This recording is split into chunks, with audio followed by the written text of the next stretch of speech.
Hello दोस्तों, आप सबका स्वागत है आपके अपने यूट्यूब चैनल गोल अचीवर्स में। एंड ये रिवीजन सीरीज़ का आपका लेक्चर नंबर 2 है। मी राइट इट है lecture number 2 of the revision series. और ये है हमारा फोटो इलेक्ट्रिक इफेक्ट का रिवीजन। तो चलिए move without wasting any your time moves toward the chapter. So देखिए, सबसे पहले मैं आपको इसमें बता देती हूँ कि what is the photo electric effect. इसमें क्या होता है गाइज, सपोज ये आपका एक मेटल है, सॉरी स्ट्रेट लाइन नहीं बन पा रही है, ठीक है। इस पर अगर आपका किसी भी तरह से एनर्जी आता है इसके ऊपर, और एक इसकी एक पर्टिकुलर एनर्जी होती है जिसको हम बोलते हैं वर्क फंक्शन, अगर वो एनर्जी इस वर्क फंक्शन से ज़्यादा हो जाती है तो आपके यहाँ पर ये जो इलेक्ट्रॉन्स होते हैं इसके अंदर, मेटल के अंदर, उनके अंदर डिस्टर्बेंस शुरू होता है और कोई इलेक्ट्रॉन इससे बाहर निकल जाता है। अब बाहर इन द सेंस कि निकल के बाहर नहीं भाग जाता है, इसका आगे फिर और कनेक्शन होता है। इधर इलेक्ट्रॉन चला जाता है, फिर उसके इलेक्ट्रॉन इधर मूव करता है, तो उसके रिस्पेक्ट में इसके अपोजिट साइड में करंट मूव करता है, ये ग्राउंडेड होता है। बाकी ग्राउंड आप कर सकते हैं, इसके आगे कोई और सर्किट बना सकते हैं, डिफरेंट थिंग, हम वहाँ नहीं जाएंगे अभी। तो ये जो एनर्जी होती है, ठीक है, अब ये एनर्जी जिसकी वजह से इलेक्ट्रॉन निकला है, अगर ये फोटोन की फॉर्म में आती है, फोटोन मतलब लाइट, तो उस लाइट फॉर्म में, फोटोन की फॉर्म में जब एनर्जी आती है और उससे हमारा इलेक्ट्रॉन निकल के आता है जिसके रिस्पेक्ट में करंट फ्लो करता है, तो इस पूरे प्रोसेस को हम कहते हैं क्या, फोटो इलेक्ट्रिक इफेक्ट। फोटोन की वजह से जो आपका इलेक्ट्रिक इफेक्ट हुआ, ठीक है, this is the photo electric effect.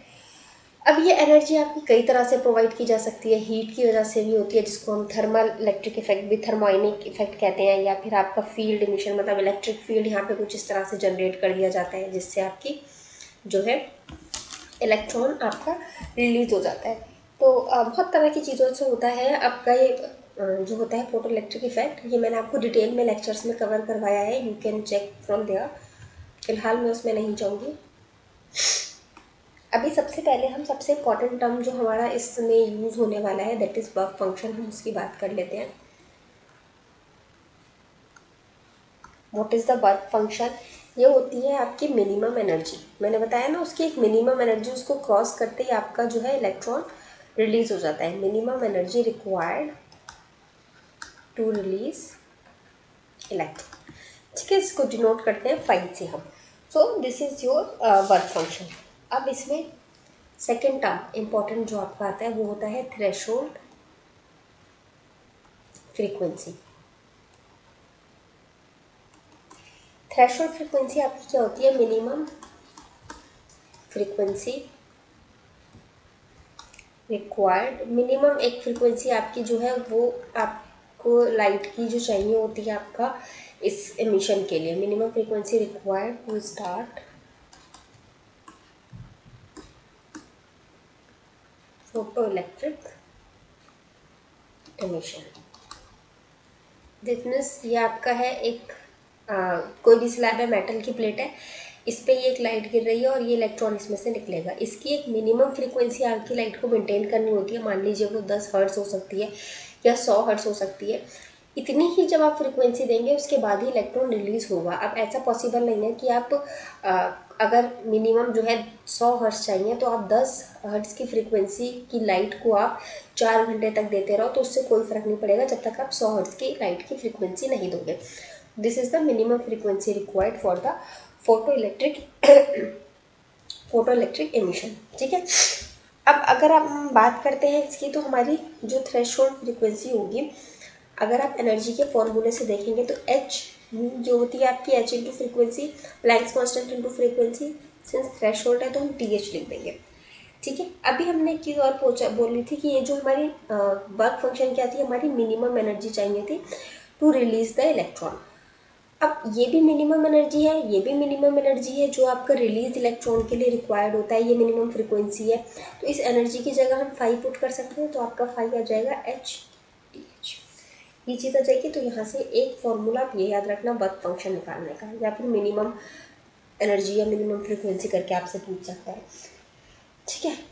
और अगर आपका फोटो इलेक्ट्रिक इफेक्ट हो रहा है और अगर हम नॉर्मल फ्रीक्वेंसी की बात करते हैं, आपकी कितनी हो जाएगी, लाइक अगर आपकी ये आपकी मिनिमम फ्रीक्वेंसी रिक्वायर्ड है, लेकिन ऐसा भी तो हो सकता है ना, इस लाइट की एनर्जी 200 हर्ट्ज हो या 1000 हर्ट्ज हो, फिर आपकी जितने भी ऊपर हो सकती है, मिनिमम इतनी आपको 100 हर्ट्ज चाहिए। तो जितनी भी इसकी फ्रीक्वेंसी है, मान लीजिए 1000 हर्ट्ज है, तो वो फ्रीक्वेंसी जो होगी, ये वाला जॉब आएगा ऑलवेज मोर देन या इक्वल्स टू होगा आपके वर्क फंक्शन के। ठीक है, इसकी जो फ्रीक्वेंसी होगी, इस लाइट की जो फ्रीक्वेंसी होगी ना, इसकी लाइट की जो एनर्जी होगी, सॉरी, इस लाइट की जो एनर्जी होगी जो आपकी एच म्यू होती है, ये हमेशा मोर देन होगी या इक्वल्स टू होगी वर्क फंक्शन के, तभी इसमें से इलेक्ट्रॉन जो होगा वो निकलेगा। अगर इससे कम होगी तो इलेक्ट्रॉन रिलीज नहीं होगा। तो ये आपसे डायरेक्टली रिजल्ट पूछ सकता है, इसको याद रखिएगा। ठीक है, ये एक हो गया आपका। अब इसके बाद हम चलते हैं नेक्स्ट टर्म पे। एक सेकेंड, चलिए गाइस, अब हम चलते हैं अपने थर्ड इंपॉर्टेंट पॉइंट पे with in this chapter, that is the threshold frequency, threshold wavelength, threshold wavelength. Frequency हमने देख ली, कट ऑफ फ्रीक्वेंसी देख लिया, थ्रेशोल्ड वेवलेंथ क्या होता है। अब गाइस आपको याद होगा कि फ्रीक्वेंसी का इन्वर्सली प्रोपोर्शनल होता है वेवलेंथ। ठीक है, तो अगर ये आपकी मिनिमम रिक्वायर्ड थी तो ये आपकी मैक्सिमम रिक्वायर्ड होगी। अब मैक्सिमम से आप लोग देखिए, कंफ्यूज मत होना, this is the maximum wavelength till the photo electric effect अकर।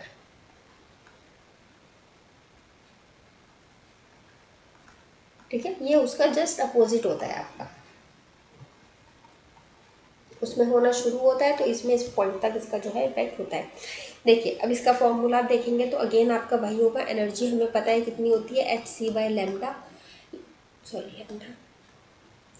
लेकिन जब आप इसमें देखते हैं कि आपकी ये क्या होती है, मैक्सिमम हो गई जहाँ से आपका फोटो इलेक्ट्रिक शुरू होगा या ख़त्म होगा जहाँ पे। और अगर आप इस चीज़ को एनर्जी के कॉन्टेक्स्ट में देखते हो तो मिनिमम एनर्जी के साथ आपका क्या आता था, वर्क फंक्शन। तो अगेन ये this is work function equals to h c by lambda. आप यहाँ से ये चीज़ निकाल सकते हो, तो एक फॉर्मूला आपका ये आ जाता है। और वही अगर आप दिस इज द थ्रेशोल्ड में लगा देती हूँ ताकि कंफ्यूजन ना रहे। लेकिन अगर आप इन जनरल बात करते हैं तो जनरल ये तो आपका मिनिमम या मैक्सिमम जो भी आपका ये चाहिए ना, इसके अलावा तो और भी बहुत कुछ हो सकता है आपका। तो अगर आप इन जनरल थ्योरम की तरफ चले जाते हैं तो आपका क्या हो जाएगा, h c by lambda, it should be आपका जो होगा ये less than equals to h c by lambda t, but is नहीं फाइव तो भाई फाइव। ओके, अब ऐसा क्यों है, देखो जब मिनिमम की बात करी थी आपकी तब वो कम से कम इससे ज़्यादा ही होना चाहिए था। मिनिमम वैल्यू आपकी ये आ गई तो आपकी ये वाली वैल्यू एटलीस्ट इसके बराबर या इससे ज़्यादा होनी चाहिए थी। अब आपकी जो है मिनिमम वैल्यू ये आ गई है। ठीक है, तो अगर आप इसको ग्रेटर देन दिखा दोगे तो फिर आपका सिंस ये नीचे है डिनोमिनेटर में, तो ओवरऑल टर्म जो है वो आपका डिक्रीजिंग में चला जाएगा, इसीलिए यहाँ पर ये साइन लगता है। ठीक है, इस फॉर्मूले को भी आप याद रखना। अब ये हो सकता है इसकी बजाय आपको एग्जाम में ये इस तरह से भी कई बार देता है। ठीक है, तो डोंट गेट कंफ्यूज, किसी भी फॉर्म में दे सकता है, बट डू रिमेंबर कि वर्क फंक्शन एक तरह से आपकी मिनिमम एनर्जी को ही आप वर्क फंक्शन कहते हो। ठीक है, इस पॉइंट को याद रखना। और यहाँ से अगर आप इस वेवलेंथ और लैम्डा, सॉरी थ्रेशोल्ड वेवलेंथ और नॉर्मल वेवलेंथ का जो रिलेशन निकलेगा वो भी आपको ये निकलेगा। And normal frequency and threshold frequency का जो आपका निकलता है वो भी आपका ये निकलता है। ठीक है, okay, so these are the 1-2 points जो आप लोग प्लीज़ याद रखिएगा, इंपॉर्टेंट फॉर योर एग्जाम। और अब हम चलते हैं इसके बाद अपनी फोटोन एनर्जी की जो इक्वेशन बनती है उसके ऊपर। देखिए गाइस, आपका जब भी फोटो इलेक्ट्रिक इफेक्ट आ रहा है और यहाँ से ये एक वेवलेंथ आई और इससे कुछ एक एनर्जी वर्क फंक्शन की थी और ये एक इलेक्ट्रॉन आपका निकला और निकल के ये मूव करा मतलब इसके पास काइनेटिक एनर्जी है और यहाँ से ये एनर्जी एक आ रही थी। तो बेसिकली आपके पास ये एनर्जी जो है ये कितनी होनी चाहिए, ये कम से कम इतनी तो होनी चाहिए कि ये वाला वर्क फंक्शन कवर करे ताकि ये इलेक्ट्रॉन निकले। और फिर अगर आपका प्रॉपर फोटो इलेक्ट्रिक इफेक्ट होना है तो इसका मतलब करंट का फ्लो होना चाहिए रिवर्स में। तो ये करंट का फ्लो कराने के लिए आपको चाहिए कि आपका इलेक्ट्रॉन इधर आए। ठीक है, तो इलेक्ट्रॉन के जब आने के लिए आप लोग अब यहाँ क्या करोगे, देखो आपका इलेक्ट्रॉन इधर कब आएगा, जब आपका इलेक्ट्रॉन मूव करेगा मतलब उसके पास काइनेटिक एनर्जी होनी चाहिए। तो प्लस आप काइनेटिक एनर्जी इसको ऐसे लिख सकते हो। अब आप जब इसके फॉर्मूलाज पुट करते हो तो एनर्जी की जगह अगर आप नॉर्मल एच न्यू रख सकते हो, वर्क फंक्शन की जगह आप एच और साथ में थ्रेशोल्ड वाला कि ये कितने के इक्वल होता है, थ्रेशोल्ड फ्रिक्वेंसी के इक्वल होता है, plus kinetic energy is half mv²। तो एक इक्वेशन आपकी ये बनकर आ जाती है। अब अगर यही वेवलेंथ के केस में हो जाए तो h c by lambda equals to h c by lambda t h plus half m v square. एक इक्वेशन आपकी ये बनकर आ जाती है। ठीक है, these are the two equation. और बाकी अब आपको एग्जाम में भी कुछ भी दे सकता है, हो सकता है आपको ये फ्रीक्वेंसी पूछ ले और आपको ये दो, आपको ये मास एंड वेलोसिटी दे दे वो, और साथ में वर्क फंक्शन दे दे, तो आपकी इक्वेशन बन जाएगी work function plus half m v square. ठीक है, अब वो डिपेंड्स आपको, जो बेसिक इक्वेशन है वो ये है। अब आपको क्वेश्चन में वो क्या गिवन देता है उसके हिसाब से आपको अपनी इक्वेशन डिज़ाइन करनी पड़ेगी अकॉर्डिंग टू द क्वेश्चन। बाकी क्वेश्चंस की मैंने बहुत प्रैक्टिस करवाई है आप लोगों को। Do watch those videos if you have any confusion. ठीक है गाइस, तो let me erase this one and now we'll move to the next concept, that is the quantum efficiency of matter. Quantum efficiency, ठीक है, इसका आप सिर्फ formula अच्छे से देख लेना, इसमें फॉर्मूला पूछने के बहुत ज़्यादा चांसेस हैं। फॉर्मूला हो गया आपका number of ejected photo electrons. Photo electrons मतलब जो इलेक्ट्रॉन फोटो की लाइट की वजह से जो इलेक्ट्रॉन निकले हैं वो वाले इलेक्ट्रॉन्स, अपॉन में total number of incident photons. Photons इसका मतलब ये आपकी मेटल सरफेस थी तो आपके ऊपर कितने इस पे ये ऐसे कितने कितने नंबर ऑफ फोटॉन्स आए और फिर कितने इलेक्ट्रॉन निकले, तो इन दोनों का जो रेशियो होता है that is the quantum efficiency. ठीक है, अब एक चीज़ आपसे और पूछ सकता है कि आपकी इंटेंसिटी में, मतलब आपका जो करंट होगा वो कैसे किस पे डिपेंड करेगा, कैसे डिपेंड करेगा। तो देखिए ये जो आपके फोटोन आ रहे हैं ना, इनकी इंटेंसिटी जितनी होगी, इंटेंसिटी क्या होती है, एक पर्टिकुलर एरिया में कितने नंबर ऑफ टाइम्स कोई भी चीज़ हिट कर रही है। तो इंटेंसिटी किसकी डायरेक्टली प्रोपोर्शनल होगी, फोटो फ्लक्स की। जितनी ज़्यादा इंटेंसिटी होगी उतने ज़्यादा ही फोटोन आएंगे, और फ्लक्स मतलब उनका एक तरह से मास जो होगा वो पूरा जो मूव करेगा। तो जितनी ज़्यादा इंटेंसिटी होगी उतने ज़्यादा आपके फोटोन आके इस पे गिरेंगे मेटल की प्लेट पे। ठीक है, और उतने ज़्यादा उनका फोटोन्स का मूवमेंट होगा। अब जितने ज़्यादा फोटोन का मूवमेंट होगा उतने ही ज़्यादा फोटो इलेक्ट्रॉन्स जो होंगे, मतलब इस फोटोन की वजह से जो इलेक्ट्रॉन रिलीज़ हुए वो भी उतने ज़्यादा होंगे, उतने ही ज़्यादा वो इजेक्ट होंगे। अब जितने ज़्यादा फोटो इलेक्ट्रॉन इजेक्टेड होंगे उतना ही ज़्यादा उसमें करंट फ्लो करेगा। ओके, तो ये आपसे पूछ सकता है कि अगर हम इंटेंसिटी बढ़ा देते हैं तो करंट पे क्या फ़र्क पड़ेगा, या इंटेंसिटी कम कर देते हैं फोटोन्स की तो करंट पे क्या फ़र्क पड़ेगा। ठीक है, इस तरह से पूछ सकता है। ठीक है, now we have the next point. उससे पहले मैं इरेज कर देती हूँ, एक सेकेंड। चलिए गाइज, अपना नेक्स्ट टॉपिक है stopping potential. I am sorry guys, I know पीछे से बैकग्राउंड नॉइज़ आ रहा है कुछ म्यूज़िक का, यहाँ कुछ है समथिंग शादी या कुछ किसी का, तो I am really sorry guys. मैंने सोचा था बीच में कि रोक देती हूँ उसको वीडियो की रिकॉर्डिंग को, बट यार एग्जाम इंपॉर्टेंट है, थोड़ा सा तो बियर करना पड़ेगा। तो खैर चलिए, अपना नेक्स्ट टॉपिक है स्टॉपिंग पोटेंशियल। स्टॉपिंग पोटेंशियल इस बेसिकली क्या होता है, पोटेंशियल क्या होता है आपका, बेसिकली पोटेंशियल डिफरेंस जो होता है वोल्टेज वाला, वही चीज़ है और कुछ अलग नहीं है। लेकिन सिंस ये इलेक्ट्रॉन्स की बात होती है तो यहाँ पर इस तरह से हम इसको पूरा टर्म दे देते हैं स्टॉपिंग पोटेंशियल। तो आपका ये जो इलेक्ट्रॉन होता है ना, जो आपका ये आपके मेटल सरफेस में से निकला होता है और फिर ये मूव कर रहा होता है एक पर्टिकुलर काइनेटिक एनर्जी के साथ। अब आपको इसको रोकने के लिए जो पोटेंशियल रखता है उसको हम कहते हैं स्टॉपिंग पोटेंशियल। अब आप बताइए कि कोई चीज़ अगर काइनेटिक एनर्जी एक्स के साथ मूव कर रही है तो इसको रोकने के लिए आपको जो स्टॉपिंग पोटेंशियल लगेगा वो कितना लगेगा, वो भी एक्स के इक्वल लगेगा, तभी तो ये रुकेगा। इतनी हमारी वेलोसिटी से जा रहा है, इतनी वेलोसिटी से रोकेंगे तभी कोई चीज़ रुकेगी ना। कम या ज़्यादा होगी तो या तो ये बैक फ्लो कर जाएगा या तो फिर रुकेगा ही नहीं। तो इसीलिए हमारा जो काइनेटिक एनर्जी होता है वो इक्वल्स टू होता है स्टॉपिंग पोटेंशियल के। अब सॉरी, स्टॉपिंग पोटेंशियल को हम कैसे डिनोट करते हैं, वी नॉट और साथ में इलेक्ट्रॉन ई का मल्टीप्लाई। क्योंकि हमने देखा कि हमारी जितनी भी एनर्जी रहती है सब कुछ इलेक्ट्रॉन के केसेस में हम उसको ईवी से उसकी जो है यूनिट डिनोट करते हैं। इलेक्ट्रॉन का एक जो चार्ज रहता है वो उसके साथ मल्टीप्लाई होता है ताकि हमें पता चले कि एक्चुअल में कितनी उसकी एनर्जी लगी है। अगर हम सिर्फ वी लगा देंगे ना तो वो हमें एक इलेक्ट्रॉन के हिसाब से निकल जाएगा। ई से जो मल्टीप्लाई होता है ना, इस ई का मतलब बेसिकली होता है जो चार्ज ऑफ इलेक्ट्रॉन जो रहता है ना उससे। ठीक है, तो ई वी नॉट हो जाता है। अब अगर आपसे सिर्फ स्टॉपिंग पोटेंशियल निकालने के लिए बोल रहा है वो वी नॉट, तो इसके लिए हम क्या करेंगे, V naught equals to kinetic energy divided by E. ठीक है, दिस इज ठीक है। तो दिस इज़ द फॉर्मूला। अब बाकी काइनेटिक एनर्जी निकालने का फॉर्मूला क्या होता है, देखो अभी मैंने आपको बताया था क्या, energy equals to 5 plus kinetic energy होता है। यहाँ से आप निकाल सकते हो काइनेटिक एनर्जी को, h mu minus energy minus 5, energy की जगह एच म्यू पुट कर दो, या जो भी आपके एग्जाम में गिवन है उस हिसाब से आप पुट कर सकते हो। मैंने यहाँ तक ये सॉल्व इसलिए कर दिया ताकि ये एक रिलेशन भी मैं आपको बता सकूँ इसका, ठीक है। ये दोनों इक्वेशंस, बाकी एग्जाम में आपको एनर्जी की जगह जो भी गिवन है, हो सकता है आपको टोटल एनर्जी की टोटल फ्रीक्वेंसी गिवन हो या थ्रेशोल्ड फ्रीक्वेंसी गिवन हो, तो जो भी चीज़ आपको गिवन होगी आप उसके अकॉर्डिंग पुट करके फाइंड आउट कर सकते हैं, ठीक है। या फिर आप इसको ऐसे भी लिख सकते हो, e v naught equals to e minus, ठीक, या फिर kinetic energy equals to e minus, same बात है। Stopping potential equals to kinetic energy होता है, तो आप हर फॉर्मूले में जहाँ काइनेटिक एनर्जी रखते थे उसकी जगह आप स्टॉपिंग पोटेंशियल रख सकते हो, ठीक, ये भी रख सकते हो, ठीक है। टोटल एनर्जी पूछ ले, स्टॉपिंग पोटेंशियल दे दे आपको और फाइन निकालना हो तो आप इस तरह से भी कर सकते हो सॉल्व, ठीक है। तो this is about the stopping potential. Now move to the next topic.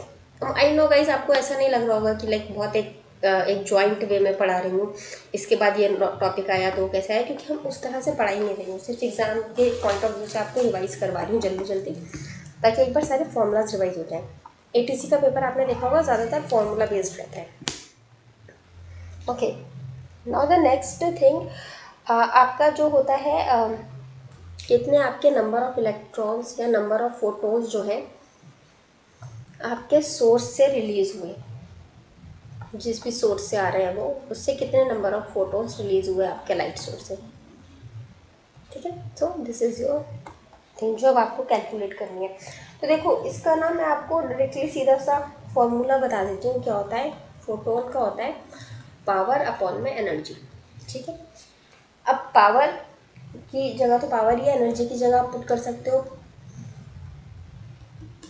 Power upon में एच सी बाई लैम्डा, ठीक है, equals to number of photon जितने भी आपके रिलीज हुए, एन से डिनोट कर देते हैं उसको, ठीक है। तो दिस इज द एक लाइक सिंपल सा formula, you have to remember it like this way. बाकी इसके पीछे का थोड़ा सा डेरिवेशन पार्ट भी है, वो मैंने छुड़वा दिया है क्योंकि एग्जाम में के लिए आपको डेरिवेशन नहीं पूछेगा। अगर आपको और डिटेल में पढ़ना है ना, तो जो फोटो इलेक्ट्रिक इफेक्ट की वीडियो है वहाँ जाके पढ़ लीजिए। ये आपका नंबर ऑफ फोटोन्स हो गया, कितना नंबर ऑफ फोटोन्स इमिटेड होता है, पावर होती है ये किसकी, आपका जो सोर्स होता है, ठीक है। ये तो वेवलेंथ है, ये h is the Planck's constant, c is the speed of light and n, ठीक है। तो दिस इज योर फॉर्मूला, इसको आप ऐसे ही याद रख लीजिए। इस पे ही बेस्ड आपकी नेक्स्ट चीज़ आती है फोटोन फ्लक्स।